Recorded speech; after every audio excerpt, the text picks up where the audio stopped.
Welcome to the Nintendo Rewind. I'm Cody Christian. I'm joined by my co-host, Joshua Taylor, hosting the premier podcast covering all the latest news, reviews, and announcements that happened for Nintendo. We are recapping and rewinding last week. But before we dive in, Joshua, how's it going, my dude? Going pretty well here. I am just staying busy with work. Also, I'm going to go ahead and drop something real quick here early. I got one of the a few copies of my book here. It is on an early release. Let's show that to the camera just a little bit. That is awesome, man. To give it sort of an official term. So the Kickstarters and all that are working their way out, but I have a few early copies here that I've been working with. Yeah, I did a little event, so that has been the beginning of my week. Long story short. Dude, that is so awesome. You had a signing, right? Yeah. There was a bigger event for the publisher for Henlo Press that we did, and I was a little part of that. And I already had a few copies, so I went ahead and sold a few and signed a few. So yeah, Dude. Working on that. And if any of you all ordered for the Kickstarter, it's being worked on as we speak. So, well, sort of as we speak. I'm not literally working on it right now, obviously, but we're getting there. In the background, you absolutely could be. You've got all your little Joshua elves just like typing and writing away. It'd be great. Release party's a little bit later, but I want to come up with something fun. Absolutely, dude. I know I filled out my survey last week when it came in from Kickstarter, and it had an option of who do you want it signed to, and I said what was it I said, Josh? I can't quite remember. I sent it to you. I said the hottest and smarterest man around or something like that. I think it was. I can't see it right here, but it was something. There are a lot of silly ones. You responded and were like, "My tail fin. That's not happening." Yeah, for you all who know SpongeBob, but yep. Oh man, that's so good. So that was your Sunday. Did you get into any gaming over the last week or anything like that? What were you doing? Any little bit I get the chance. I understand. I mean, Mondays are like I'm working both jobs, and then today I worked, and I was I had time with the kid and everything else. But I have been trying to get in like 3 games at once, which is a bad habit I have, and it's not good. I wish I just focused, but I'm still playing some Hogwarts Legacy somehow. I beat like the last boss, but I am still playing it. Same with Mario versus Donkey Kong. I beat the last boss, so to speak, I guess. But there's like, I'm trying not to spoil it. There is like expert stages. I haven't gotten through all those. I haven't gotten to it with my daughter with co-op and all that. And we'll talk a little bit about this more later. I've been playing some of the Splatoon 3 side order DLC. To trying to get that in all at the same time. So, my short attention span likes to jump between them all, but kind of hard to jump into anything else at the moment until I get at least one of those done. Dude, but yeah, I've been trying to get it in here and there. You finished up Hogwarts Legacy, right? Is that what you said? Sort of. Oh, okay, I got you. I'm pretty sure I beat what's considered the last boss, like the big bad guy, but there's so much still that like it wants you to 100% it, or at least finish all the side quests, from what I can tell. That is very cool. I had a very eventful weekend this past weekend, just in general.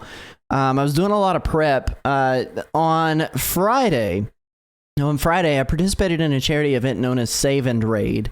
And essentially what it is for, and I've talked about it on the show before, for any of you guys who popped out and supported me during that, I saw Emperor Gambessa, their name was in the chat, but that chat was flying by so fast. It was something I was not used to in any regard, because we had about 120 to 130 people just like watching it live, that were in my channel. But what Save does is it is funding to provide resources and education for people to be able to combat suicide, which is a very serious topic, and it's a hard topic sometimes for people to talk about, because I mean it's heavy. But all the money that we raised went towards Suicide Awareness Voices of Education.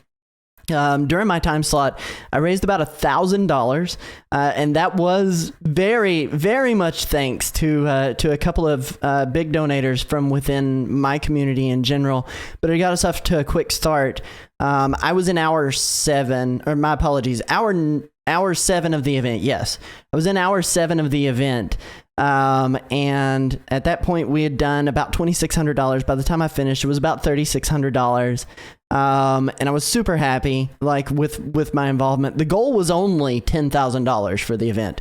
The event ended up going on to raise $25,000 throughout the weekend over 60 hours of streamers. So like it was really, really, really good. And I'm super proud of the work that we did. There was a lot of new nice faces that I got to meet, so that was cool. But that was a lot of my weekend. What we did was we played Half-Life, all of them. So like I was in Half-Life 1, but the way it worked is people would pass your save. So like whenever I finished, I passed my save along to the next streamer in the list. So it went on to Coppert.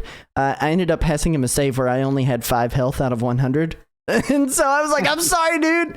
But he ended up crushing the game, and he was playing it on a Guitar Hero controller. So like it was insane. People need to go check out Coppert's playthrough, but it was good. Played a little bit of Splatoon 3, played a little bit of, and we're going to talk about this more later as well, Penny's Big Breakaway. I have some thoughts from the community to share too. So like it was a really, really solid weekend though. I had such a good time. And I'm very, like I said, very proud of the work that Save and Save and Raid did to really put some money towards some very good things for society. So that was my week, man. That was my week. Without any further ado though, let's dive into some MyNintendo rewards news. Now, I really wish they would add some Mario versus Donkey Kong stuff here. Again, I'm going to push for the little mini Marios. I don't know why we still don't have any of those, but that is not the case. I will start with the digital rewards. We've got a new. No, wait. I'm sorry. We don't have a new smart device PC one. No, they took it away from us this year or this week. This year, all fair. Yeah, I feel like we usually do. Like we have those pretty often. It just kind of is automatic. It's almost weekly. We get a new wallpaper, like legit. Yeah. No, we have a few physical rewards. We were discussing this before. I think these first two are restocks, so to speak. Yeah, they are. They are. One is a Pokemon Scarlet and Violet highlighter for 500 platinum points. The other is a Pokemon Scarlet and Violet partner Pokemon mini notebook. Oh, hang on. Cute there. I'm not even showing it off. I'm chatting in the live chat. Ahead of you. It is also 500 platinum points. Not too bad for that. So those two, I believe, are restocks. I guess it goes well with the recent DLC and everything that's been coming out for that game. And the third one here is the one I'm probably most interested in. I just don't know what to do with stickers most of the time. It is Splatoon 3 expansion pass side order tech sticker sheet. Dude, that word was worded a little odd. It was 300 points.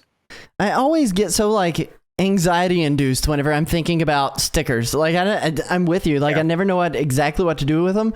I've got some like a Pelican case that I keep all of my retro Game Boys in, all the way up through the 3DS era. But like that case is completely covered in stickers.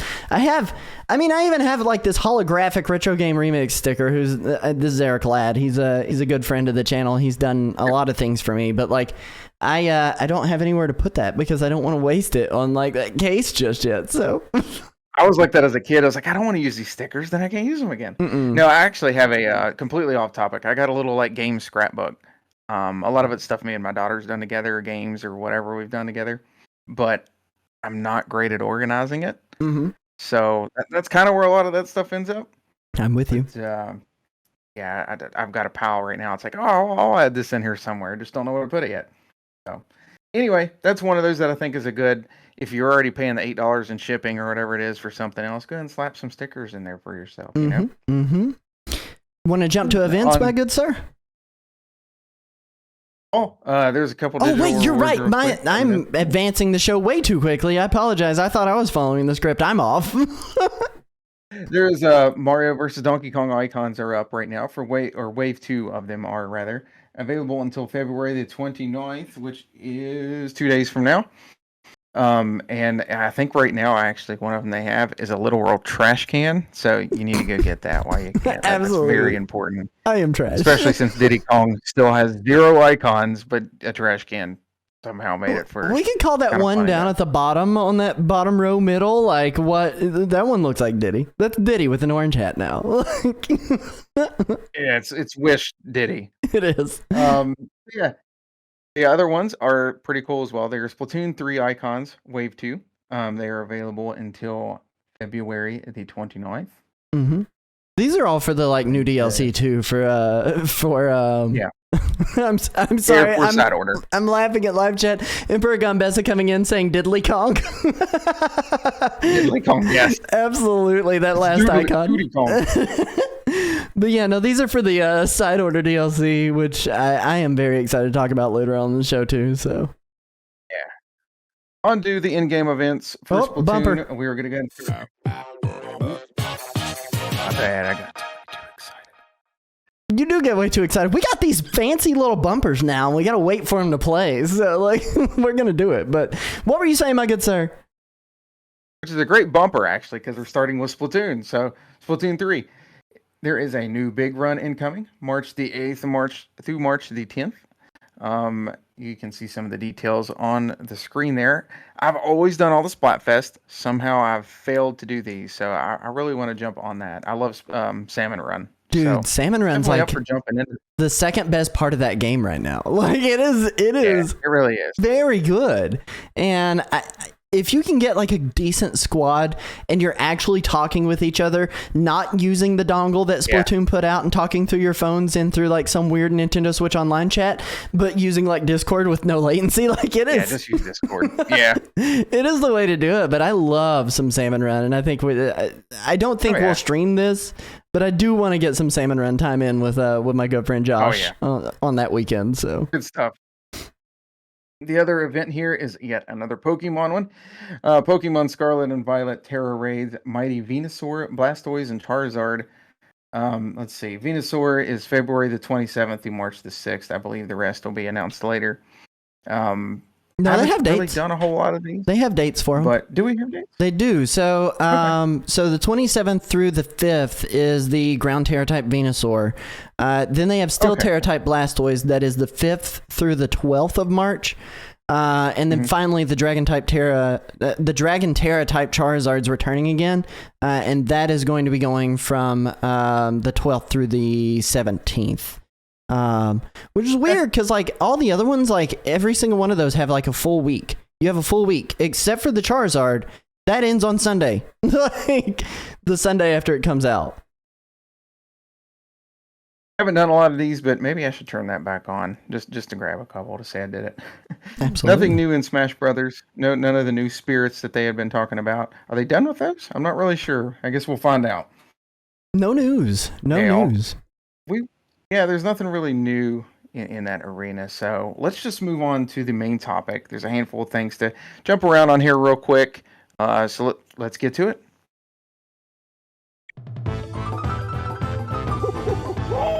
So this last week was absolutely jam-packed with Nintendo news of some sort. And I know we all sat back on pins and needles hoping for a Nintendo Direct. We made a bingo card for like an actual Nintendo Direct that never happened. It never happened. And then I had to redo the freaking bingo card live on stream before the Nintendo Direct mini partner showcase that launched this past week. For us to be able to view, and it wasn't anywhere near the level of grandeur that we were hoping for. I will go ahead and spoil it right now. We did not get a Switch 2 reveal. We did not get Metroid Prime 4. We did not get any of the things we expected. And by the way, the meme of Silk Song coming out, that's also going to live strong still yet, which normally would have been reserved for an indie showcase anyway, right? Like we're not seeing Silk Song until an indie showcase, which rumor has it, we're going to be seeing one of those in June. We'll see. Who knows? I'm not making another a while off. Not making another bingo card just yet. But we wanted to run down some of the Nintendo Direct stuff that happened this past week and kind of give you guys an overall like impressions, how we felt about it. But at the Nintendo Direct, the first thing that got announced the first thing that got announced was not Hi-Fi Rush, which later got announced that it's coming to PlayStation. But it is another Microsoft Xbox exclusive set of games. And the first game, Pentiment, that actually released on February 22nd, the day after the Direct happened, which I have yet to pick up. I don't know that I will, to be completely honest. I've got Game Pass on my Xbox. I most likely won't pick it up on the Switch. I may play it on there. I don't really care about that so much, though. The one that I did care about on there was Grounded. Now, for those of you guys that watched the Direct, Grounded, it looked a little muddy. Compared to the actual like Xbox release, the graphics weren't quite what you see on Xbox, playing on Xbox or PC even. And of course, PC is going to blast it away, but it wasn't anywhere near close.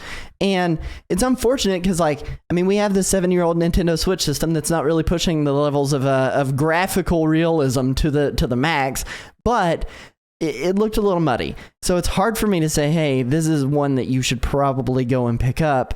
How did you feel about Grounded, though, or Pentiment, Josh? I barely knew Pentiment existed, so I'm going to skip that one. It could be good. Fair. Don't know. Now, with Grounded, I used to have Game Pass on my Xbox One, and I tried it a little bit on there a while back. I really want to dig more into it because I didn't give it a whole lot of time when I was able to. I think it was still in alpha up until recently anyway, right? Yeah, it was something like the early, I can't remember all the terminology.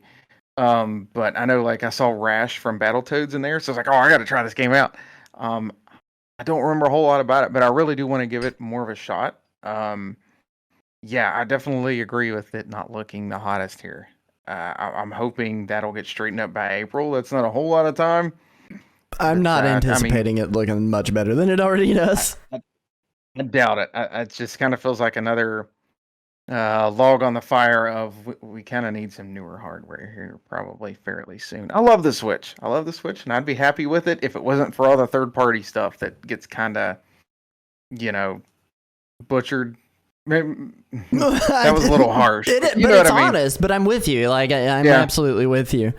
Moving on to the second thing that they talked about, Ender Magnolia Bloom in the Mist. Now, I'm personally excited for this game, but I don't know that a lot of people are. Now, this game is the sequel to a game called Ender Lilies, Quietus of the Night.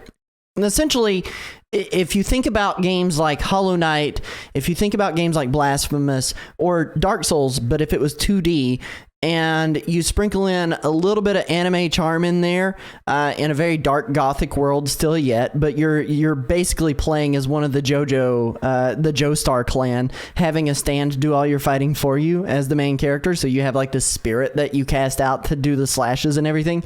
Very cool concept, very cool premise. Looks really, really pretty. I'm excited for it. Summer 2024. Who knows if I'll end up picking it up just yet. Really quickly, I don't know that myself, but any feelings on Ender Magnolia? Not myself. I will say, for those who might be interested, do you think this is one that you can jump into without knowledge of the first one? What you can tell, it is very difficult to even really say anything. Like, they give a good premise on the trailer that was teased, but like I don't think the first game is going to be required playing. I think you'll be able to enjoy this one as a standalone experience, but for those who probably did play the first one, they're going to have those nods back. That's going to kind of bring a smile to your face still yet. And that's kind of where I land on it. I don't know that I would say that's the entry point, though. Ender Lilies itself, I mean, it's available. Let me go Google that while we're talking. Switch, Ender Lilies, Switch. It's available on there right now for $24.99 on the Switch eShop anyway. So like it'll be cheap enough for you to be able to jump in and gain that back knowledge if you really want to, and it is really full game worth of experience. Moving on to the third game, Arranger, a role puzzling adventure. This game, it was really hard to get me hyped for. Like, it's like Cadence of Hyrule, in the way that it plays without the music. So like the description here, it's set in an interconnected puzzle world that you'll travel on a grid where everything moves when you move. You take down monsters, help townsfolk, and of course solve puzzles. But like, I don't know. It's not something to write home about. You feeling kind of the same, Josh? Pretty much. I mean, for Cadence of Hyrule, I played it. I mean, just to be completely honest, I played it because it was Zelda. I tried the first. I can't remember what it's called. I apologize. I think it's Cadence of something. Mm-hmm. Necromancer. Yeah, Crypt of the Necrodancer. Yeah. Crypt of the There we Necrodancer. go. And it just didn't grab me at the time. I feel like the Zelda difference, like where I'm such a big fan of that, it kind of made me get the feel for it at least. And I got to like the main story and stuff, tried some of the DLC. So that was cool, but it's not really the type of game I need to keep going back to. No, I'm with you. Yeah. My thought on it, at least. I mean, I'm sure there's some people out there though that can be into that for sure. Absolutely. Next game that was on the list here, it is Unicorn Overlord.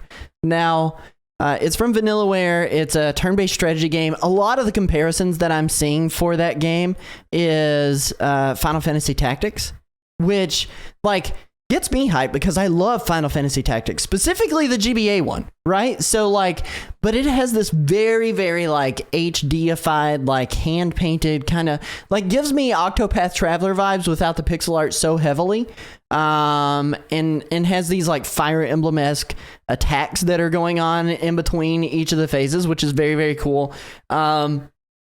I'm excited for it. There's a demo available for it now. Releases March 8th. I mean, that's like a week away at this point, but you know, at the same time, like, I don't know if I'm gonna pick this one up just yet because I've got so many other things to play. I don't know that I have time for another 40-hour plus tactical strategy game that I need to be able to play through. So I don't know. Are you hyped for Unicorn Overlord or not? It does look halfway interesting. I'm asking the RPG hater. I just realized I'm asking the RPG hater. No. I've played my fair share of RPGs. I'm not the biggest like anime JRPG kind of style guy for the most part. There's a few in there. I mean, it does look pretty decent. I could see me trying out the demo. I don't see me picking it up on March 8th at least. There's just too much, at least for me personally, that's going on that I don't think that's going to work. Yeah, dude. I mean, you've got Penny's Big Breakaway you're wanting to pick up, which again we'll talk about later. That game more than anything. Splatoon 3 DLC. You're still wrapping up Hogwarts Legacy and everything else that you got going on, plus all the other stuff that got added to NSO, which we're going to be touching on here in a minute too. But like, you got a lot. I'm setting on it, dude. Monster Hunter Stories Summer 2024 2017 Nintendo 3DS RPG spinoff. This is basically like Pokemon meets Monster Hunter in a lot of ways because you're collecting these monsters rather than like defeating them and then gathering their materials and building up your character in the same way. It is HDified, which is good news. They got new voiceovers, so the voices are even HDified, and all the additional content that was previously only available in Japan for the game is coming along with it. And I just think it's nice that like we're getting the game that started that series, considering Monster Hunter Stories 2 is available on the Nintendo Switch. It was locked away in the 3DS vault, and they're doing something to actually bring it to modern consoles that's still like actually accessible. So again, this is another one that I just don't know that I'll pick up. I wasn't a big fan of Monster Hunter Stories. I love the amiibos that they did for them, but I just don't know that I'll be picking this specific one up just yet. So, how you feeling, Josh? I think maybe up your alley, may not be. Who knows? I really loved. I couldn't get into Monster Hunter for the longest time, but then Monster Hunter, the one on Switch. Ah, crap! I can't remember the name. Well, the one I put like 80, 90 hours into that I completely forgot the name of. That is fairly new. Maybe Chat can help me out there. Monster Hunter Rises. A couple years ago. I think it was Rises. Thank you. My gosh, I really, really, really enjoyed that one. I fell off after I got to a point where it was like it felt impossible without like really competent helpers like people online to be with you. It just wasn't happening on my own, and I just sort of fell off of it. But I really got to liking that world. It was something completely different for me, from my usual style.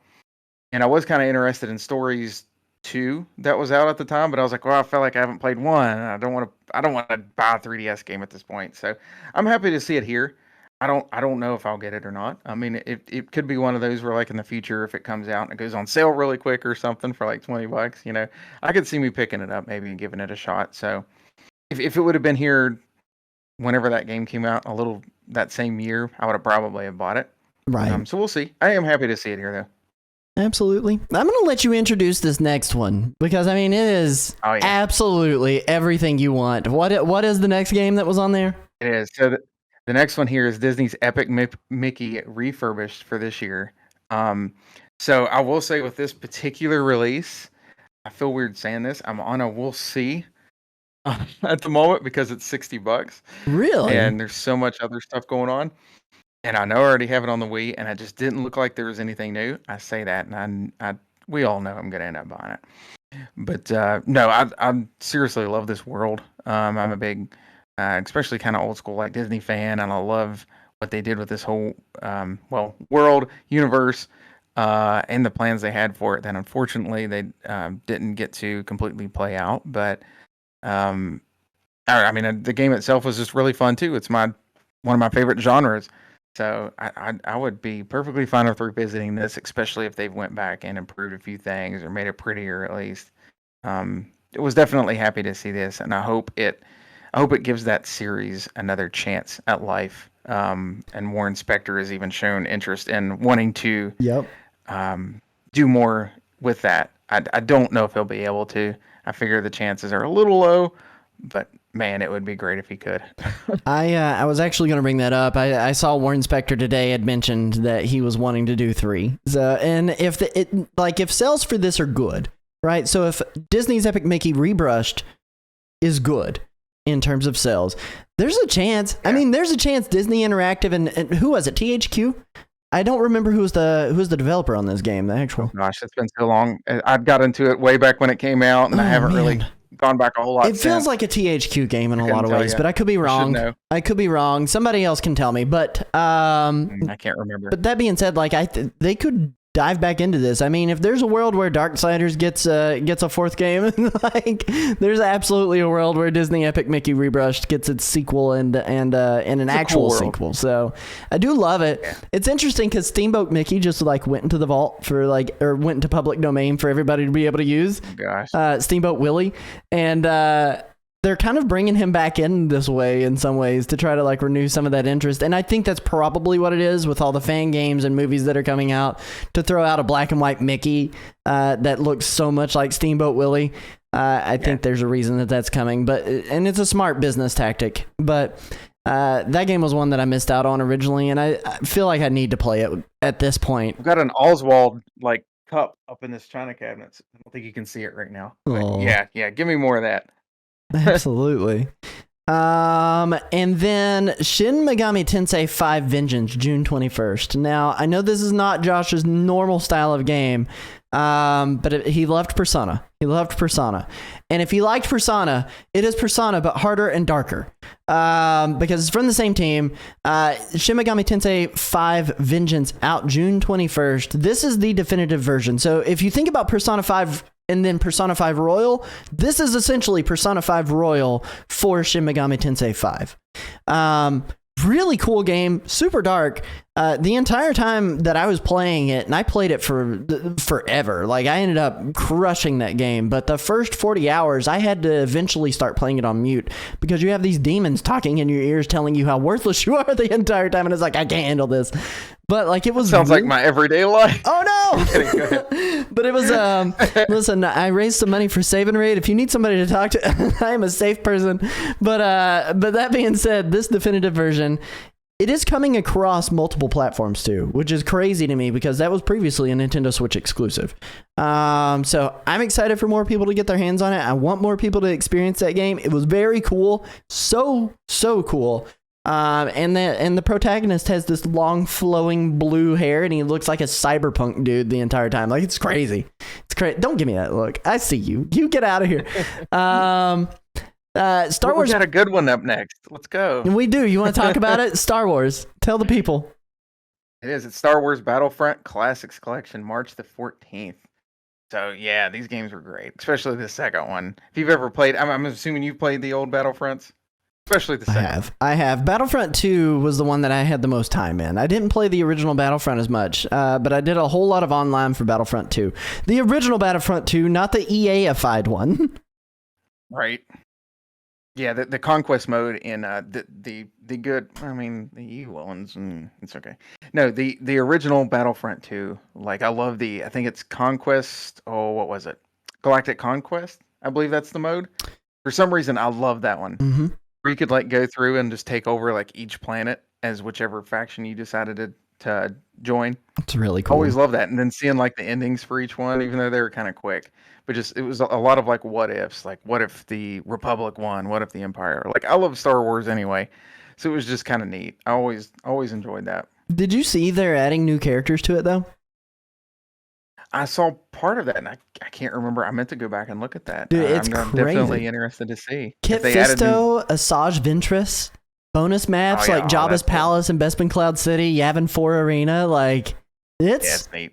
this is Way like a more. love letter to those who really loved Battlefront 2 in a lot of ways and who have stuck Yeah, with those Star are good. Wars in general. Like I'm excited for this. Like I really want, and it's Yeah. going to be cool to just be able to go online and fight people again on a Nintendo Switch system in Star Wars. Like it's just gonna be cool. It's gonna be cool.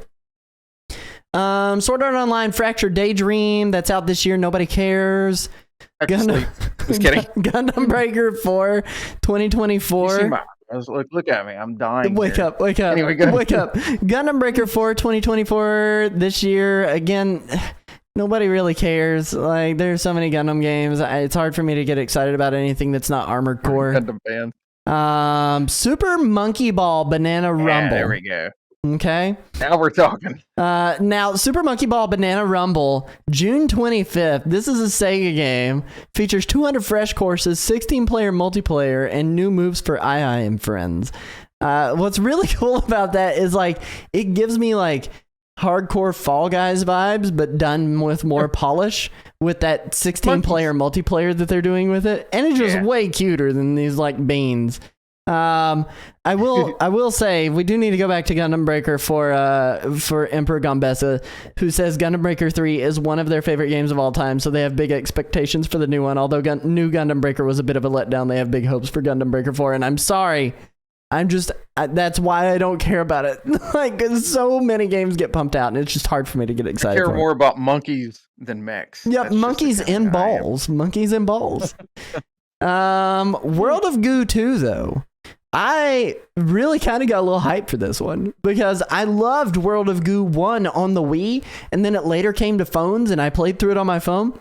I think me and Mrs. Nerdwire, we were sharing. Mrs. Nerdwire is my wife, Courtney. I realize I can speak in like actual first names on this channel, but my wife, Courtney, I think we shared an iOS account at the time, and we ended up buying World of Goo so that way we could play it on our phones. Had a really good time with that game. It's cool. But it's one of those games that, like, if you don't like physics puzzles, you're not really going to enjoy this game. So, I don't know. And then we get to Josh's most hyped game on this list, Fantasy Life I, The Girl Who Steals Time, coming out October 10th. I don't know much about Fantasy Life in general. It kind of gives me some, like, Harvest Moon vibes, Stardew Valley vibes. But it's like... that's what I get from it. And it's going to have co-op, but again, it's another one of those that I'm like, I don't really care. Do you care? Josh, do you care? What are we talking about? No. Yeah, exactly. No, I'm kidding. Yeah, I don't know. Somebody out there likes it. Good for them. That's cool. fair. That's fair. Somebody's going to like it. And that's the thing is I'm happy for people who are going to be excited about that, but it's just not my thing. And then a release that I am going to be excited for, another Crab's Treasure out on April 25th. It is cute Dark Souls where you play as a hermit crab who's lost his home, and throughout the adventure he goes and gains new homes that he can wear on his body that's going to up his stats, and he takes on bosses. But it is literal Dark Souls, but cute. Like, it looks so cool. Are you going to be picking that one up, Josh? I'm interested. I want to see how it turns out. I am half interested in that. I like the idea. Absolutely. Absolutely. You want to talk about the next one, though, that's on this list? I mean, you probably can say a little bit more, but it's Penny's Big Breakaway. Mm-hmm. It came out February the 21st. Yeah, I've definitely been interested in this one for a long time. For one, it's made by the people that made Sonic Mania, and I love that game. I've put an unhealthy amount of hours into that game. Yeah, this definitely. I mean, just to be completely blunt, it looks like my type of game. I can't decide what I think of the character designs, but besides that, I'm sure I could get used to it. I definitely want to play it. It popped out kind of as a surprise, and for $30. So I haven't bought it yet, but I definitely have intentions to play it as soon as I can. It was crazy because everybody was like super hyped for that game before it came out, and for it to get like a shadow drop the day of the direct, like that It just kind of happened. That was exciting. I've gotten to play probably about an hour and a half of the game. I'm not going to say I'm good. The physics in it are they're interesting. Like the game absolutely plays like Sonic Mania, but on a 3D plane in a lot of ways. It has some really cool escape sequences. It has some really good like momentum based movement where like as you gain speed, like it maintains, and you can kind of build that up. You're like chaining moves that way you can get your combo meter up higher. There's a lot of like side missions on each level where you're supposed to help out some of the denizens, which is really cool. The visuals are all so cohesive. Like the color scheme that they went with in almost every level and in every way, it's like this like purple with this like muted yellow / gold and this like very seafoam green and these deep blues, and everything just kind of like looks good. It looks good. It's pretty. It's a pretty game. I will say, frame rate wise on the Switch, it does kind of lag behind a lot of the other consoles, which is a trend that we're kind of seeing with a lot of games that are coming out for Switch these days. But it's still an enjoyable experience. I had a guy in my community, Netist, who's popped by here to chat a few times. He had mentioned that he rolled credits on Penny's Big Breakaway in my Discord.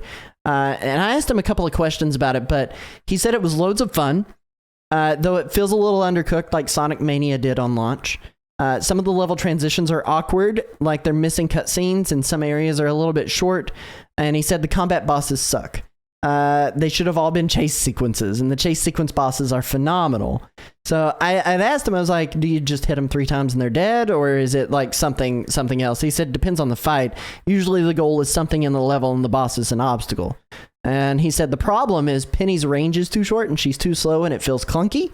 And the non-combat bosses are super fun though, because when you get to pick up speed, that's where the game shines. And he says, which now that I say it, also sounds like a criticism of every Sonic game. So that's his review, and I agree with him with the time that I put into it. I think it's a very, very well thought out like statement on what Penny's Big Breakaway is. But you guys can go check it out. It's a really solid game. It really does shine.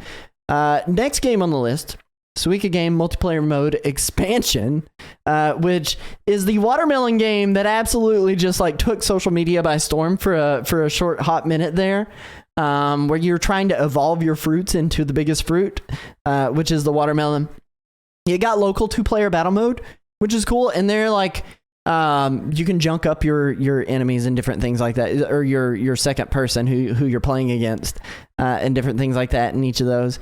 And they are doing the eventual addition of online multiplayer. So are you excited for that? Have you tried it yet? I haven't had the chance to try it. I've got the game, but I haven't got the expansion just yet. Haven't got the expansion. We played it some a little while back. It's kind of more my wife's type of game than mine, but I've enjoyed it. It's very, very, very simple. At least the base game. But I mean, it does what it needs to perfectly fine. I'm almost surprised we haven't got this yet. It was just kind of one of those where it popped out with everything else. It's like another $5. It's like just haven't downloaded it at the moment. We haven't really had time to enjoy it if we wanted to hardly. But I feel you. We will probably get that. We've played a lot of Dr. Mario, me and my wife, and Tetris, Puyo Tetris against each other, things like that. So when you play Puyo, let me ask you: when you play Puyo, do you turn off the Puyo mode, or do you and only play in Tetris mode, or do you play both modes? No, I play both. We've determined a long time ago that I'm probably the Puyo guy and she's the Tetris person. I cannot Puyo. I can't. Yeah, I'm so bad at it. Yeah, we both have our strengths in those. She definitely has me beating Tetris though. Oh, I understand. If you want to check that out, 2-player mode is available for people to be able to download today. I think it is an extra couple of bucks, so go check it out. Right. Pepper Grinder was the next game that was on the list, March 28th. This is one I am like super excited for. It's like Drill Dozer meets like The Messenger, like your 2D hard platformers in a lot of ways. Like, I'm excited for that one. And there is a demo on Steam Next Fest. And they put out a demo the day the Direct happened for the Nintendo Switch as well. So if you'd already played it on the Steam Next Fest demo, checking out the Nintendo Switch demo is the next best thing, so you can kind of know how it runs. Like, honestly, I find myself picking up a lot more games on my Nintendo Switch than I do on Steam and on my Steam Deck, just because it's so much more convenient and has way better battery life. And I want to see how Pepper Grinder ends up running. I'm excited for that game. I want to check it out. March 28th. And then you want to talk a little bit about, because you played a lot of the 3DS one. I haven't played as much of this game as you probably have, to be completely honest. Tell me about it. That's kind of iffy. I didn't put a whole lot of time into it. Again, this was one that my wife actually jumped into a lot. There's certain games that just hit her over the years, I guess. So this one's Pocket Card Jockey Ride On. I think we just played the original Pocket. Gosh, it's late. I'm just saying whatever. Pocket Card Jockey on the 3DS. I believe this one was an iOS exclusive, I believe, before it just popped up on the Switch. It was on Apple Arcade. Yeah, which I wish things could be an exclusive to that, like Sonic Dream. But anyway, no, I know the original Pocket Card Jockey was actually really good. It was a really, really random concept. It's one of those where it's like, I really would like to know how they came up with this. It's so hard to describe to people sometimes. Yeah, it is. Please do your best to describe it. Describe it. Tell the people what it is. Gosh, it's been years since I've touched it, to be completely honest with you.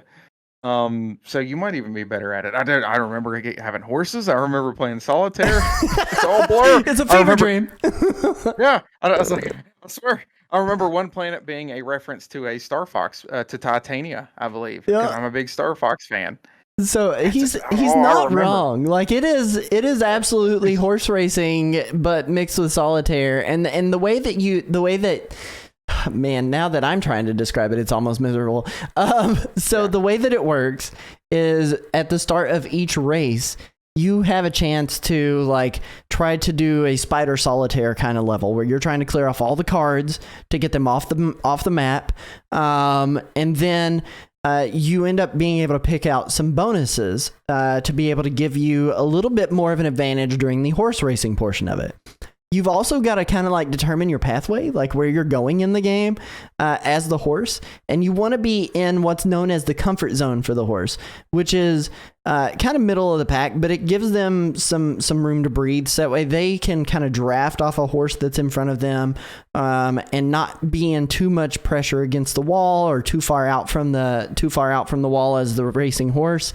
And then as you're going along, like you've got to continue kind of balancing this, like, how can I build up my stamina? How can I build up my speed? How can I get more charges? So that way during the final stretch of the race, you can take lead and end up winning. And then it has this like horse barn management facet to it as well. Like, it's just a crazy game, and it's unique, and it's from Game Freak. Like, this is our Pokemon people. It's from Game Freak. Yeah. So go check out the game. I'm doing it no justice trying to describe it, but it's like $15, so you can pick it up. I think it's free on iOS devices. I might be wrong. If you have Apple Arcade, it is free. If you have Apple Arcade, yeah, you have to have the subscription. But then beyond that, like, it's $15 on Switch to check out, and it's a fever dream. You should definitely go check that one out. The next one on this list, Contra Operation Galaga. I'm honestly not 1000% sure how to pronounce that. It's a remake of the NES Contra, but a little bit different. So I love that one. It's got six playable characters. It's out March 12th. There's a demo for it. If you're a fan of like Contra and hard shoot 'em ups as you're going through platformer shoot 'em ups, like, go check this game out. Like, the demo is free. It's very hard. It's very good. I'm excited for that one. Are you excited for that one? I haven't had much time to think about it, to be honest with you. But yeah, I mean, if it plays well, yeah, I have no problem at all with that. The first Contra or the first couple, I think, were really fun from what I remember. Absolutely. And then we're on to Josh's highlight of the whole show. The main thing he was Pretty most much. excited about, and I'm going to let Josh talk about it. So I will say the logo popping up before the 5 that were announced was the most exciting part of it. After that, it was kind of like, oh, okay. So yeah, we did get more rare games. We got, I believe it was 5 of them. Oh gosh, I don't have the list in front of me, but they came out like the same day on February the 21st. It wasn't exactly what we were hoping for, but it kind of felt like a, hey, let's go ahead and get these out of the way. Maybe I'm being positive here, but so we can get to the really cool stuff. So one of them was Snake Rattle and Roll for the NES. I think one was R-Type, which is actually pretty good. I like that game. One was oh goodness, Cody, do you have the list in front of you right now? I do. do So not. you were on the right track. Snake Rattle and Roll. RC Pro-Am was the one that you're talking There about, we not go. R-Type. RC Pro-Am. Oh gosh, I said R-Type. They You're right. had Battletoads in Battle Maniacs. Battle Maniac. Yeah. Blast Corps. And the game that I was most excited for, that I've probably put the most time into, is Killer Instinct. There we go. The SNES. So I don't know. Those were all pretty good. I mean, sort of. It was just very very low key B tier rare stuff. So not saying they're bad, not saying they're I have a lot of respect for them still, and especially like Killer Instinct's a fun one. Always like Battletoads here and there. Yeah, it. Again, I felt like the beginning where it said rare was the most exciting part of all of this, just to see. When the logo popped up in the direct for the production company. Oh, Yeah, man. That's no offense to anybody, but I mean, let's just be completely honest. You know, we're all waiting for Diddy Kong Racing more than anything. Did you play a lot of that's Killer Instinct on SNES? No, I didn't back in the day. I didn't even have it. I wasn't a fighting game person. Smash Brothers was about as far as I went, and then Clay Fighter. I understand. 63 and a thirds. I wasn't allowed to play a whole lot of Mortal Kombat because of all the blood. Yeah. And then Killer Instinct came out, and there was less blood in that game, so I was allowed to play that one. I played a lot of that with my dad. Glacius, absolutely one of my favorite characters to play as. Orchid was really, really good. And then I'm trying to think. I can't remember the name of the flame guy that was in that game, but like he was also another one of my mains. Oh gosh, if I wasn't so tired. See, I'm showing myself as a terrible rare fan now. We'll just call him Flamey-O Hotsman. Like that's just what we'll call him. Flamey-O Hotsman. Another name. Flamey-O Hotsman. But that's definitely it. Fulgor is who I use the most. Yes, Fulgor with the knight armor and the Wolverine claws. Yeah. But no, I mean these are fine. Yeah, they're fine. I feel you. Where I am is probably one of my favorite ones out of this list, believe it or not. I just like that kind of racing game sometimes. But yeah, I really need Diddy Kong Racing to come out of the copyright mess it's in, or whatever the deal is. Then you got Banjo-Tooie, you got you got Donkey Kong 64. You know, the really good stuff. And Perfect Dark would be awesome. There's the rumor mill, but I'll leave it at that. Believe it or not, I'm not even the biggest GoldenEye guy. I much prefer Perfect Dark. But I mean, we got GoldenEye, so who knows? Maybe we'll get other stuff. But anyhow, that's my thoughts on that. I could talk about Rare like all day, especially old school stuff. Mm-hmm. So maybe we should move on to the, I guess the big one more thing. The big one more thing, man. Like it was one of those things that like. Pioro on Twitter had talked about. He had posted a dolphin emote, and everyone follows him for like his Nintendo Direct leak information. And in my mind, whenever I see dolphin, there are three things I think of, and that is Echo the Dolphin. That is absolutely also Endless Ocean for the GameCube, but it's mostly the GameCube. Like, we all know its codename was Dolphin. I expected, like, Paper Mario and the Thousand Year Door release date, right? That's what I wanted. I know, like, Nintendo can be its own partner, and it absolutely is with this game, Endless Ocean. Luminous, the sequel to Endless Ocean, which is going to plunge 30 players online to encounter 500 species of marine life, including extinct creatures. I know Emperor Gambes out there in the live chats lost their mind when they saw that. But it is one of those games where, as cool as it is to have it on the Switch, and as cool as it is to see a sequel to a game that no one's like super excited for, in my mind, I don't think a lot of people out there are super excited for Endless Ocean. I could be wrong. But the problem that I have with it is that the whole game is about going and looking at things in the ocean. And we're on a 7-year-old console at this point that is struggling to keep up with third-party releases that don't look as hard or intensive to process.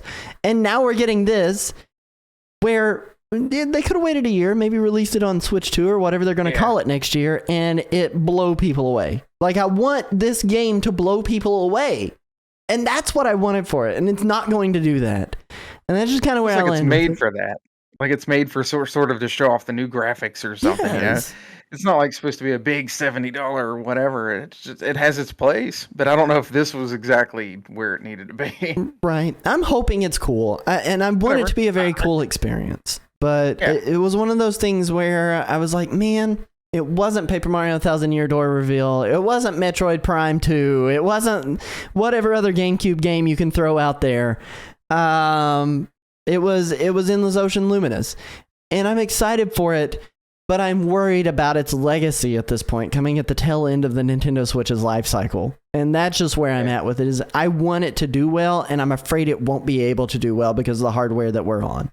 So, additionally, there's some honorable mentions here. We got some details on Snufkin Melody of Moomin Valley for March 7th. Demon Slayer Kimetsu no Yaiba Sweep the Board, which is anime's answer to Mario Party. And Kingdom Come Deliverance Royal Edition, which I haven't played base Kingdom Come Deliverance. I've heard it's very good, but I haven't played it. And that is out March 15th. So that's the Nintendo Direct in a nutshell. What do you want to rate this Nintendo Direct mini partner showcase? Out of a thought about it. 10. It's really hard for me to give it like a number. I don't know. If I had to give it something, I'm going to be complicated here and give it a 6.5 or maybe a 7. 6.5. Let's stick with the 6.5 because there's a lot of just okay. I mean, there's some really cool stuff in there, but I think it's just kind of inevitable to the partner direct. Most of my stuff is in like the first party realm. Again, unless you get some of that good rare stuff. There's a few good things in there.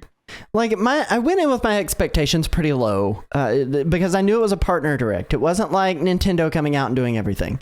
So like my expectations were already like a toddler could do the high jump over that bar, but like at the same time, like I did want to be at least a little bit wowed. There were some things that got me a little bit excited and a little bit pumped, but nothing that like got me standing on my feet, off of my seat, going, yeah, this is Banjo-Kazooie coming to Smash Bros. Or like, you know, I didn't have that moment. Oh, yeah. Well, that's not fair. That's not, but yeah. But that's 10 out of 10, right? Yeah. Like that's 10 out of 10. Oh, yeah. So if I go off of that scale being a 10 out of 10 and then a 0 being that farming one that they did, that farm direct that they did like a couple directs ago.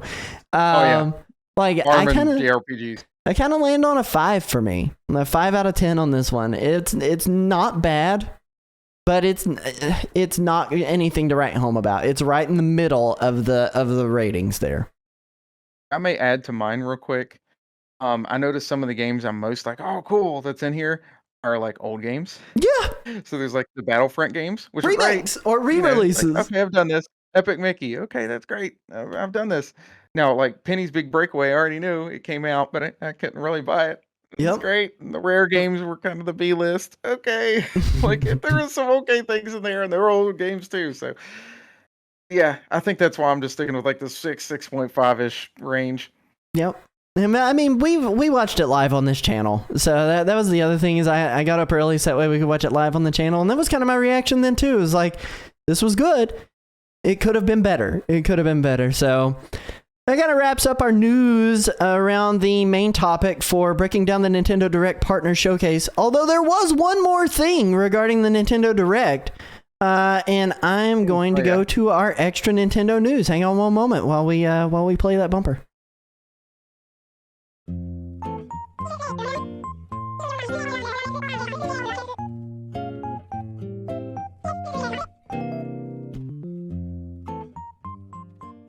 I'm gonna let this speak for itself.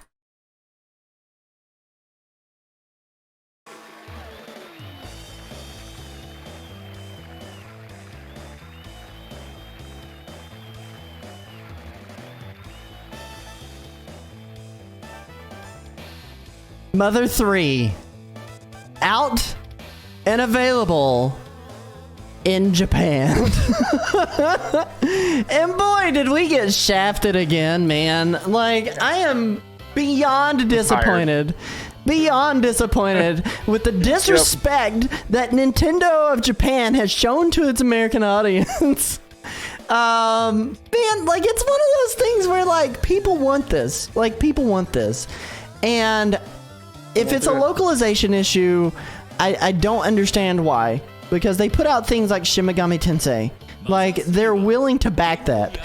But this was shown in the Nintendo Direct for Japan. And I'm just so disappointed that we did not get that here. In so many ways. Like, there was a chance. There was a chance, right? Like, we would get this. And just almost over it at this point. Just given up. But there was some news kind of surrounding it. This would have been the thing that blew me away. Like, I think every American audience would have said, okay, 10 out of 10 Nintendo Direct Mini Partner Showcase if that came to America. And you can play this, and if you can read Japanese or have the patience to do Google Translate the entire time, like, go for it. But it's just, I don't know. It's disappointing. I will say... Go ahead. No, you first. You first. I was gonna say, I've even got like a little book from Mother 3, some like, information about it and all this. I can't. Was it off of Fan Gamer years ago? I can't remember. Yes, Legends of Localization. Maybe that was it. And then there's like, I've played a little bit of the translation. I don't like playing games off of like my computer. That sucks anyway. But I've tried a little bit of that. I'm like, man, I really want to try this because I've beat Beginnings, I've beat Earthbound. Haven't been able to really play through 3 properly, but no, they just won't give it to us. They just not gonna happen. I think I'm at the point where, like, back in the Wii U days, I really, really wanted it. Now, like, I've reached here where I'm just like, it's just not worth all this aggravation. Yep, I'm with you. It's like they're just not gonna give it to us. I'm with you. It got the bothering got so bad that Shigesato Itoi had to take to Twitter to say, hey, if you want this, ask Nintendo, not me, which is totally fair. It's a totally fair response. Yeah. So, I don't know. Disappointed. Also on the docket, though, was the Pokemon Presents. And that happened today. Now, we already talked about the upcoming Terra Raid battles that they announced during the Pokemon Presents this morning, which was a total of a 13-minute presentation. Thank God I did not wake up early to present that on our stream, because I would have been ticked off about it. But there were 3 other things that will be everything you need to know that came out of that direct. The first thing here is the Pokemon Horizons collab that is coming to Pokemon Go. Now, from what I understand, Sprigatito, Fuecoco, and then Quaxley, I believe is his name, is available to be caught in the game. Also, you're going to have Roy and Liko being in the background. Pikachu's Captain Hat is making an appearance in here. So, like, that's exciting. If you're a Pokemon Go player, that is exciting to see some more stuff. Charcadet, Cerulege, Armarouge, just really, really cool things that they're doing with Pokemon Go still yet. I love Scarlet and Violet in a lot of ways, and to see some more stuff happening was exciting.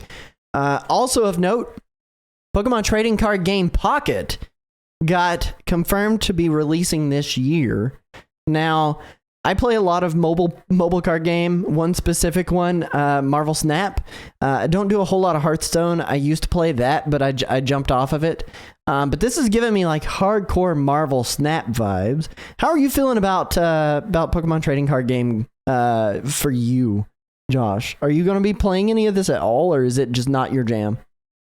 That's neat. I'm actually kind of halfway interested in it. I want to see how the prices are with it in particular, because I'd feel kind of strange spending like real life money on a bunch of these when like I could get like the real cards that, like stuff from the 90s that we've still got like binders of that you can pass on to your kids and whatever and all this. It felt a little Yep. more worth it. But this is just like I get a new cell phone. I might lose this. I don't know. Oh no. I don't know. It just doesn't feel as special. But I don't know if enough. I could see if enough people get playing this, enough friends or whatever. It's neat. I'll just kind of waiting and seeing how that side of it turns out, I guess. I'm with you. Like, I'm just super nervous about the monetization on it. Like, that's where I'm at with it, is like, I don't want to spend a whole crap ton of money all over again in another mobile card game. And I mean, it looks very cool and it looks very pretty, and they look like they're executing it well. Emperor Gombest in the live chat says it says you get 2 free packs a day, so they'll pick it up at least to get the 2 packs every day, which is good. That is a good, like, kind of a really good way to incentivize people to at least check it out. But I don't know. Like, I'm excited to see what my gyrometer in my phone does with the hollows. Like, I just want to wave the hollows around. Like, it's just gonna be kind of cool. But it is coming this year. You can do stuff like that, yeah. I'm excited for it. I think it'll be cool to check out, but I just hope they don't monetize the crap out of it. And then the final thing that we saw was the Pokemon Legends Z to A trailer for the new game that is going to be happening for this year, 2024. The trailer for this game looks insane, but it also... That's what I mean. I'm sorry. My apologies. Wait, are we in 2025? We were in 4. It comes out next year. No, it doesn't. That's this year, right? When does it come out? Oh yeah, 2025. It's in the title. Oh my god. So, and here I was going to say this year is going to be the first year without a mainline Pokemon game, and I should have realized I had that in my head to say, but then totally forgot to say it. So 2025, you're absolutely right. 2024, first year without a mainline Pokemon game, which is crazy to think about. Because at least we got DLC 1 year, like the thing that I am excited about though with this, okay? The thing I'm excited about with this is that it is a return to the Kalos region. Have you played Pokemon X and Y? Yeah, so I'm obviously a longtime huge Nintendo fan, as long as I've lived. I do remember, I'm not going to go completely into it. Back in the day where Pokemon was like huge when we were kids and all of that, I got kind of bitter after Nintendo Power put Pokemon above Zelda one time, and I didn't like it. I don't know. I don't know what my problem was. No, I really didn't keep up a whole lot with it as a kid for whatever reason or growing up. But then come like X and Y, I picked up Y. And I remember like really getting into it then. That one was like when I really, got more into the series more than I used to be. So yeah, I'm definitely interested in this. I love that town. I even though I can't remember the name of it. The Luminous. Maybe I'm thinking of Lumar. There we go. French. I was thinking of Harry Potter. And I've even been to France, and I completely butchered the crap out of that. But I'm glad to return to there in some form. I didn't get to play Legends Arceus. I feel like a moron for not playing that. I don't own it, and the cheapest it seems to go is like $40, maybe $30. So we'll see if I'll ever get the time for that. But I am interested in this. I'm glad they're taking up more time for it than just trying to pop it out this year. It's very cool. Like, in my assumption, like when I saw the logo for it, because originally all I saw was the logo, it looked like it was going to be very futuristic, which is the opposite of what they did with Legends before, where it was very much in the past, the origins of Sinnoh and all that region. This game looks cool. It looks cool, and I think if we get something similar to Legends in a modern day, even if it's not in the future, like I am going to still very much enjoy this game. I love Legends Arceus. I love that game. And I've kind of given it its flowers on previous episodes. But I'm keeping my fingers crossed this is going to be really, really good. So like that's where I'm at with it, is like I want this to be worth it, and I hope they put the time into it and not let this game chug and actually flesh it out. And I think it'll be interesting. Lumois City, urban redevelopment plan is what they say on there in the unknown language that's going on. So The trailer was a little vague for me. Like I didn't understand what I was supposed to be Mm-hmm. watching, which I feel like a lot of Pokemon trailers are like that. Like they kind of just like to show off and get all cinematic and whatever. Absolutely. But yeah, but besides that part of it, I am fairly interested in this for sure. Definitely. And then the next item that we had on our list, Splatoon 3 side order DLC. I wanted to give impressions of it, and Josh has had some time with it. What I'm going to tell you guys just straight from the rip is it's good. I played about 3 hours of it. I beat the tutorial and then I had one run where I beat the main boss with just one weapon. You can kind of go in, get multiple weapons, and have different runs and different experiences. But what it is, it's a roguelike third-person shooter with varied goals in each level. You got to clear 30 floors or 30 levels in order to make it to the final boss, and then you get to take on the final boss. And each of those kind of vary from floor to floor. You're going to have a different objective on each floor, and it's randomized based on your run. You're going to get different rewards for doing it. So some things might give you better weapon damage. Some things might give you something for your support drone, which is Pearl. Some things might give you better movement, or maybe your shields regen faster. There are just a bunch of different things that kind of incentivize you to keep playing and having that different experience. I really liked the build your own stats approach that the game gave me. It was cool having like that kit where it's like, oh, I'm going to experience something different. My movement might be faster, or I might shoot more damage, or my bullets might be bigger, or my what have you. I thought that was really cool. The story in this is awesome. Like, it is so much fun. I really like the story in it. And I like how oftentimes Splatoon like gives you like these really cool alt stories in their expansion passes when they do them, and they always are so good. And this is also a really good thing that I think I'm going to revisit, obviously a lot more than Octo expansion, because it is a roguelike and it is a different experience every time.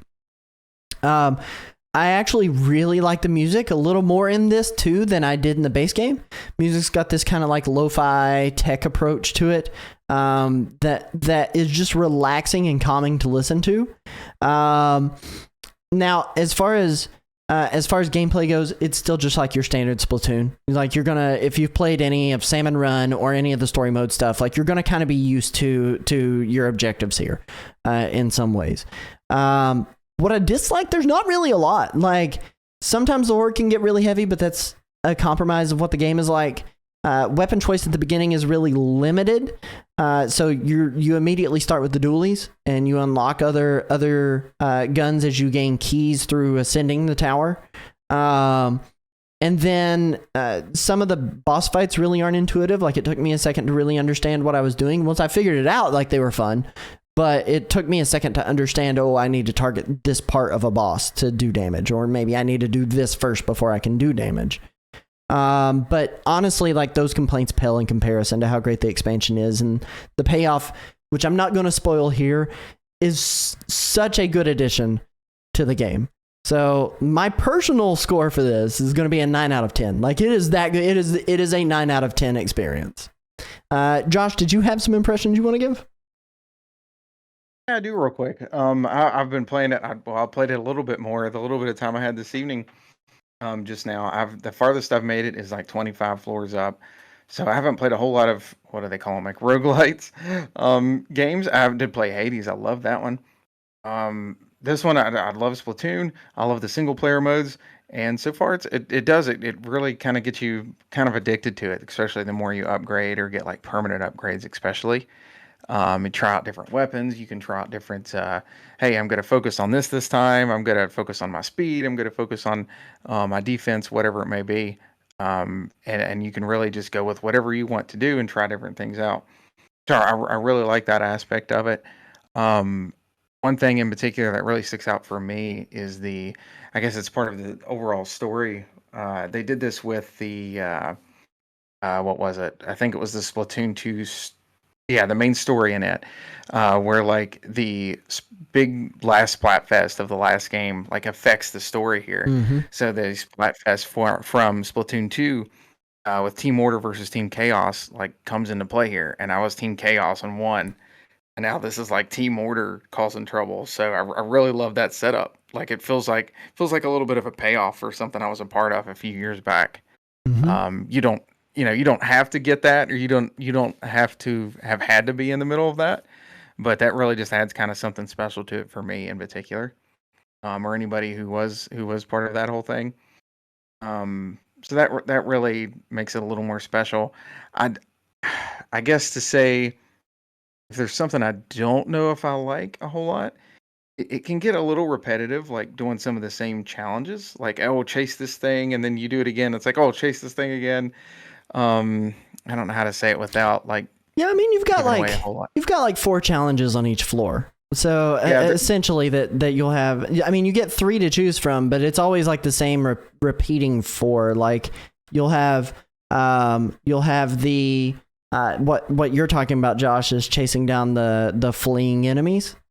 yeah, that's and, probably one of my and more destroying favorite ones, those. honestly. But yeah, You'll Yep. have turf zones or splat zones that you'll have to do. You'll have pushing a ball to like its goal, so it's essentially like golf in some ways. And then the fourth thing there is like the tower mode. yeah, and it's like if you played any of the special modes, like where you ride the tower to go to a certain goal and you're pushing, escort essentially. But like this is, you have to shoot this tower to get it to go to its end goal, and there are checkpoints in between that slow it down as you go through. So I'm with you. Like I didn't really think about that in that regard, and I'm glad that you brought it up. That it's not very varied. Very varied. It's not. There's not much variation in the Yeah, so modes. I don't know if it's like my favorite single player mode of Splatoon, just because of that. Because I really like the worlds you could travel through and the little bits of platforming and things like that. But it's different. I don't know if it's really all that comparable either. That all being said, so I like it. I don't know if I could give it a rating, to be honest with you. So, but I would definitely recommend it if you have the game and you've always liked Splatoon in general. If you like the single player modes, I definitely think this is worth your time. When you finish it and you see the payoff for it, I want to get a score from you. I'll post it on Instagram from us, just what our average aggregate score is. So I gave it a 9. I gave it a 9. So I'm excited to see what you think.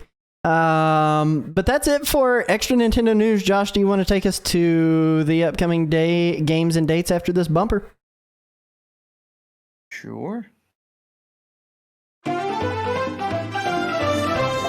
And you're in. Alrighty, so we've got just a few here we want to mention real quick here. For the upcoming, we have. Oh gosh, why do we always have ones that I can't pronounce? It it is. Is it let me put my reading glasses on. Hold on a second. I feel like I'm not giving it justice with that Z, but it's like Pixel. Yeah, I think it's Pixel Cross. Cross Story of Seasons. It is not 99 on February the 27th. Rated E for everyone. It's rated E for everyone. It just blasted that audio directly into my ears whenever I was playing the trailer for this. You can see some of it up here on this screen. This one's the one I'm probably the least familiar with what is coming up. It looks like P-Cross. Like it looks like P-Cross, but like farmland. Yeah. So I was giving it a second to play there. Now, the next one here, I have not played the original, even though I am a Star Wars fan. I am very much interested in this. The price is a turnoff for me right now. Probably will wait on a sale. But it is Star Wars Dark Forces Remaster. It is $29.99, February the 28th. I love how angry everyone looks in these photos. Like this guy looks stern. Like he would probably like be very mean to me. And then a couple screenshots later, this guy also looks like he would be very mean to me for like no reason. I'm one of those with you that I've heard Dark Forces is really, really, really good. Yeah. I haven't played it, but like they say that like this is like one of the ones that defined what FPS games are going to look like for Star Wars for the foreseeable future. So like it's cool. It's a good game. Mm-hmm. Yeah. Mm-hmm. It's cool. It's there. I'll probably try to wait on a sale myself. Just give us Rogue Squadron, daggone it. We're so close to having every Star Wars game that ever released on our Switches. Like, it's crazy. Yeah. Well, and the next one here is a Picross game. It is Picross S Plus. Let's go! Yeah, I mean, it does look really good. It does, and the price is good. It's $4.99. It's on February the 29th. Cody, you had mentioned some of this while we were just chit-chatting earlier today. Can you tell us a little bit more about what this involves? Yeah, so Picross, if you've never played a Picross game, Picross is like it's kind of like crosswords meets like more of a visual kind of thing with some math problems and Sudoku kind of vibe. But essentially, like, you're going through each of these levels, and you're like chopping out parts that need to be chopped out, and you're leaving in parts that should be left in to create these like 8-bit like bitmap style images as far as that goes. And sometimes it can be like, as you can see in this trailer here, parts of Mona Lisa. Sometimes it can be like kanji symbols. If you've played the original Mario's Picross on the Game Boy and also on the Super Nintendo, like, that's kind of the vibe that you'll get. But this specific release is all the Picross E levels, and there was 300 levels that were locked away on the Nintendo 3DS that you could not purchase anymore, and they're releasing them in like this mega pack for Picross S Plus. It's out on the 29th. It's like $5, and they've got 4-player multiplayer in it, which is crazy to me. I've never thought about multiplayer in a Picross game ever, but like it's exciting. Like, it looks cool. I'm excited to try it out, and for $5, I mean, you can't go wrong for that one. But I'm hyped about that one, and it's not one to like write home about, but like, I'm hyped for it. So. That's not a bad price for it either. I will say, I don't know how the multiplayer is in this. I think it's like the Sega Genesis like Picross game that came out on the Switch. My wife and I had been playing some of it. We need to get back to it eventually, but there's like a co-op mode in that is pretty cool, where you're working the puzzles together. I want to check it out then. Yeah, so it's pretty cool. It would be nice if there was something like that in this one in particular. But yeah, that it really just surprised me, because I feel like a lot of these are usually a little bit more. So that seems worth it if you're into those kind of games. Well, that almost wraps up the show, but we have one more segment left, and we're gonna go over to Histowii. See you after the jump.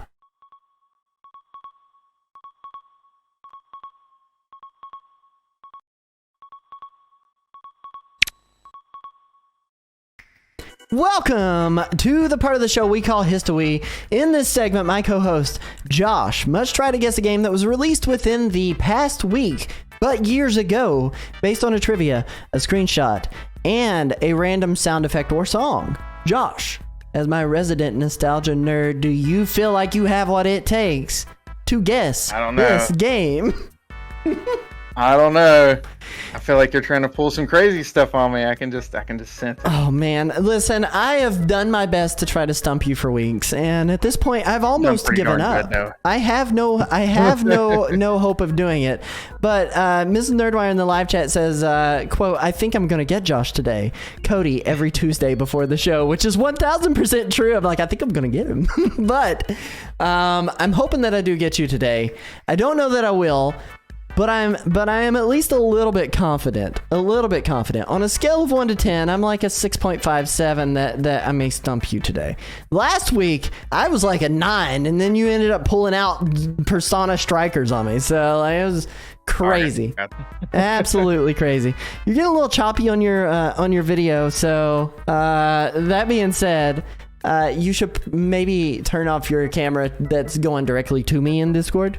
So that way it saves some frames. So, but we're going to get this kicked off, and we're going to get clue number 1 on the board.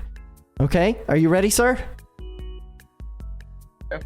Okay. Clue number 1 on the board. This game released February 27th, 2014 in Japan for the 3DS.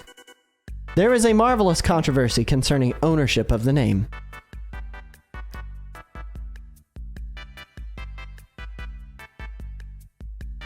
Any thoughts, any guesses so far?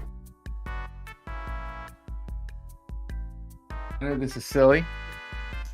I'm really marvelous, which may mean nothing. Oh, yeah, you're going to really need to cut off the camera feed to the Discord call. Yes, there we go. Am I not? Now that's way better. There we go. That's way better. I can hear you. Now, what did you say? I know this probably means I'm way thinking hard into the word marvelous right now. Okay. Do you need clue number 2? Because we're going to go ahead and go to clue number 2. Yeah. Okay, I'm sending you your screenshot. Okay, screenshot is coming. And I'm going to show it to the crowd here. Screenshot for the game.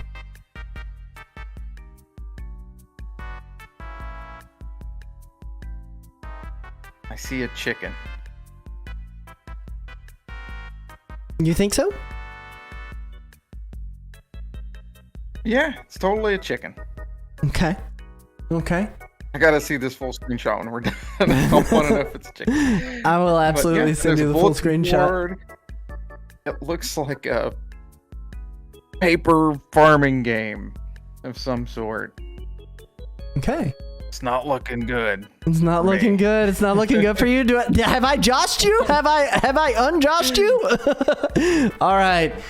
Clue number 3 is going to be coming to you now. Now, this is the just to give you guys an idea of where this is. This is the opening scene theme song. And let me see. Where is it? Where's my audio clue?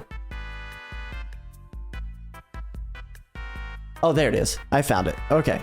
So, this is going to be coming to you. This is not going to help me whatsoever, is it? Now. And I'm going to be playing it for the audience at home.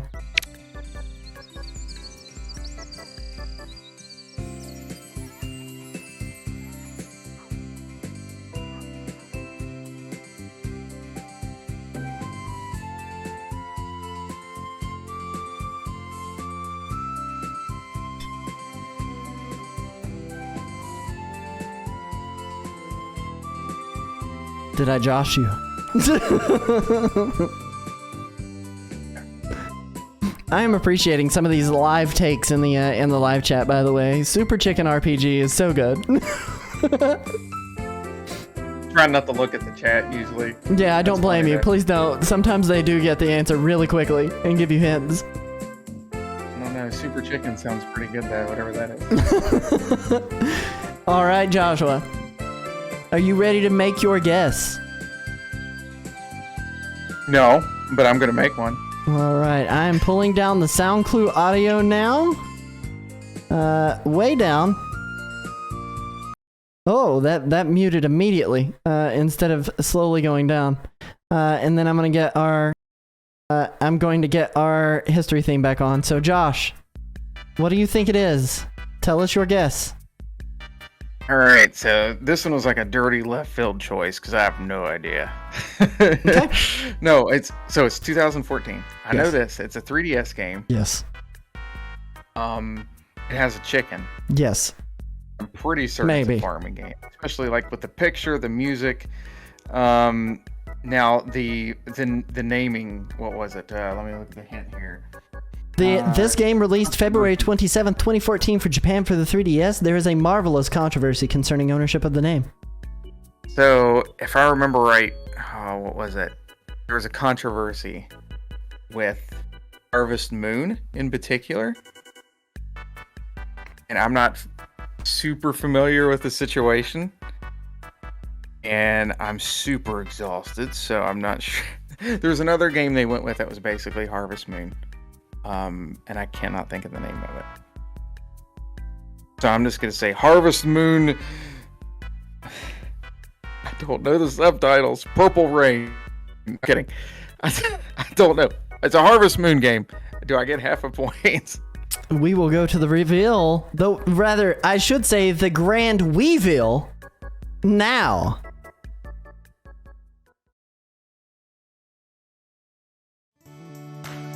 That game was titled Story of Seasons. Okay. I finally did it! But Here's only the halfway. story. But only halfway. But only halfway. So, Closing in on it. you are 100% true on what it was. So here's the thing. That first hint, marvelous, that was a very big clue for you. So the company that owned that owned the rights to Harvest Moon and Story of Seasons was Marvelous. Now, originally, Natsume was the localization team for Harvest Moon. And then whenever Natsume was done with the final Harvest Moon that they had released, and they were looking to do a localization for the next game, they gave the rights to Xseed to do the localization for it. So, but during the time that Xseed was doing the localization for that Harvest Moon, Natsume started working on an actual Harvest Moon game. Now, let's back up just a little bit, right? Because Natsume's working on that. Then Xseed could not put out a game underneath the Harvest Moon title. So that is why we got Story of Seasons instead of Harvest Moon 3DS, whatever it might be. And a lot of people consider Story of Seasons to be the true successor to the Harvest Moon series because ultimately it is. The development team is virtually the same. The director's different, but the development team is virtually the same, and they've changed hands here and there, of course, because that's what happens when you work for a company. But that is the grand reveal for the game that was on Nintendo Histowii. And unfortunately, for my very first week ever, I've gotten Josh, and he has now been Joshabled. How do you feel, sir? How do you feel? I'm trying to think of all the things I can blame it on other than me. No, I felt really close. I kept wanting to give it a subtitle though. I'd have probably said, if I would have got the Story of Seasons, I'd have probably added some nonsensical subtitle to it. Absolutely. You know that game released today as well, right? And what's really cool is that they also released another Story of Seasons game today, Pixel Cross, that we talked about during the upcoming games. Oh yeah. So, yep. Such a cool little nod back to that. But I do want to thank you for participating in Histowii. Next week I'll go a little easier. I promise. I won't go so deep cut as much as I possibly want to. But it is nice to know that you can be defeated. I have to pick the right category. 64 game. I totally would never get that. Oh, never. Emperor Gombessa in the live chat says blame it on the solar flares. That's why your video feed was glitching out. So Oh yeah, sun was in my eyes. Yep, there we go. 11 o'clock here, but Josh, do you want to wrap us up? No, I want revenge on this. I need my point back. No. I will go ahead and wrap us up so I can go to bed. That actually wraps up the episode of Nintendo Rewind. So, Cody, where can they find you? You can find me Nerdwire Plays here on Twitch. Over on Threads, it's where I mostly post, although I've been trying to cross-post as much as I possibly can across Twitter and Instagram and everything. So you can find me. If you just search Nerdwire Plays, pretty much anywhere, you'll find me. And my link tree is also in the chat.